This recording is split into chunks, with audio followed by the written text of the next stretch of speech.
اتنی عالی شان خوش، وہ حسن وہ حسین وہ سارے صدیق کے پیچھے کھڑے نماز پڑھ رہے تھے. اللہ کے نبی نے حجرہ مبارک سے پردہ ہٹایا اور مسجد روشن ہو گئی. آپ نے صحابہ کو صدیق کی امامت میں کھڑے نماز پڑھتے ہوئے دیکھ کر کے وہ 13 سالہ مکی دور اور 10 سالہ مدنی دور کی ساری مشکلات اور ساری تھکاوٹیں اتر گئی، چہرے پر مسکراہٹ آ گئی. قرآن نے کہا یوجب الزراء، سورہ فتح کی آخری آیت، یوجب الزراء. آج یہ کسان جس نے یہ فصل تیار کی تھی، محنت کی تھی، آج اپنی پکی ہوئی تیار فصل کو دیکھ کر کے صدیق کی امامت میں نماز مسجد میں جمع دیکھ کر کے یوجب الزراء، وہ خوش ہو گئے ہیں.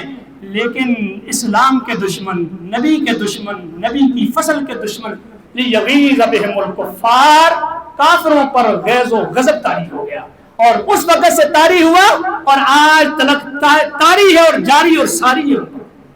آج بھی ان کے دل نہیں بدلے، شکلیں بدلی ہیں، جسم بدلے ہیں، نئی روحیں اور نئے جسم تو آئے ہیں، لیکن لیغیظ بہم الکفار والی صفت ان کے اندر سے نہیں گئی.